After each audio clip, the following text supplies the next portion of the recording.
The transcendental object at the end of time, and I like that image because alchemists used to talk about what they called the scintilla, which is simply Latin for spark. So the transcendental object at the end of time sends off scintillas, sparks which are like reflections of its essence, but necessarily distorted. Well then, ranged all around this transcendental object and at greater and lesser distances are all the people who have ever lived.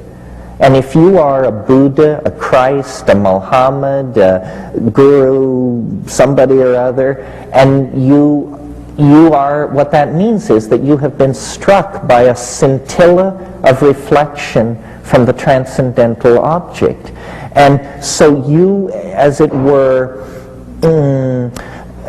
have assimilated its essence into your being, and now you must act it out. And I would bet you that if you could step into the mind of a Christ on the road to Calvary or a Buddha preaching at Sarnath, what you would discover going on in the personal part of the mind is the question, why me? Why me? And the answer is, you just are dumb lucky, that's all. You know, you just happen to be standing in the right place at the right time, and there is nothing special about you. You just have a hit of the stuff. And then the other part of the question, the problem with all these religions, and it affects flying saucer cults, and it affects occult schools of magic, and everywhere, is people claim to know too much.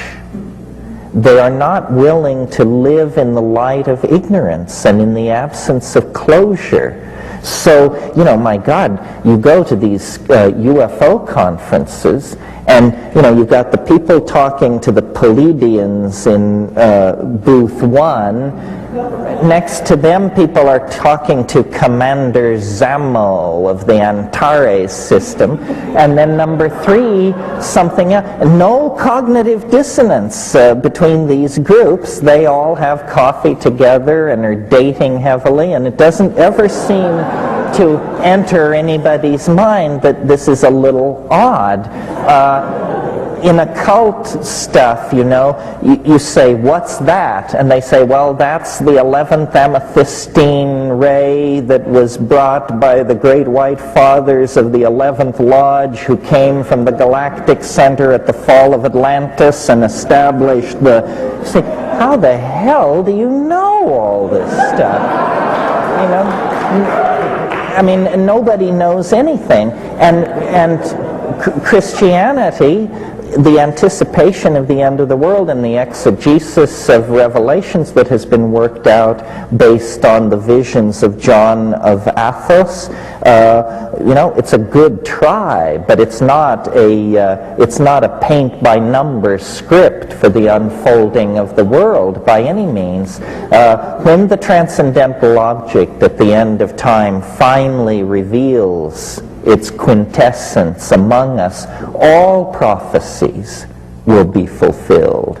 All religious ontologies will find themselves somehow vindicated and somehow humbled in the same moment, because they were, in fact, in Wordsworth's wonderful phrase, intimations of immortality. But you don't need to rely on these sanctioned intimations of immortality. You can have your own simply by taking 5 grams in silent darkness on an empty stomach after you've unplugged the phones on a Saturday night in your apartment. The real research into the nature of the eschaton is done one-on-one above 5 grams.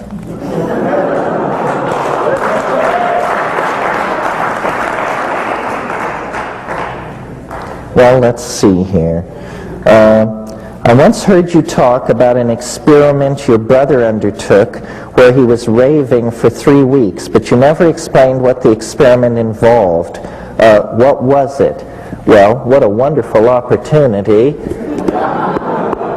true hallucinations. I never talked about this, even often to very dear friends of mine. I mean, there are people who've known me for 20 years who I never told this story to because I think it takes as long to tell as it takes to read this book. You know that wonderful scene in Wells' Time Machine when he comes back to his gentleman's club and he says, "Gentlemen, this is no tale to be told over greasy plates." Well, similarly with this. So I didn't also want to make it the basis for my public career because this is real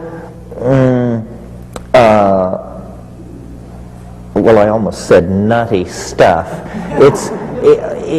I generally disbelieve in violations of physical law and miracles, but I did actually, in the course, I'm 46, I have seen 3 or 4 in my lifetime. And each time it's absolutely astonishing. Whole worlds of possible questions are instantly answered. And I wrote this book to inspire people to follow our method, which is our method is the rational but stoned mind in confrontation with the obscure. Seek ye the obscure. You know, if a book is not at least 100 years old, don't read it. If a country has more than one international airport, don't visit it. If a village has more than one outboard motor, don't stay. And just keep pushing and pushing and pushing, because out there at the edges are the edges. And that they're edges because nobody goes there, because the unsanctioned is hidden there. You know, that's where the shamans are, and the mad people, and the sexual experimentalists, and the aesthetic experimentalists. That really is the method, not belief. Belief is a toxic and dangerous attitude toward reality, I think. After all, if it's there, it doesn't require your belief. And if it's not there, why should you believe in it? It doesn't make a whole lot of sense.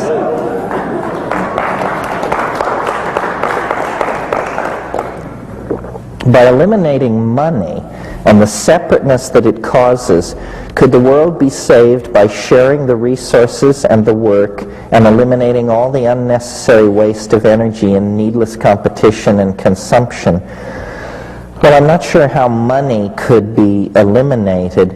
See, I'm a funny person. I vacillate between, I have a very strong impulse toward political action and save the world and round up the miscreants and set things right. That's part of my thing.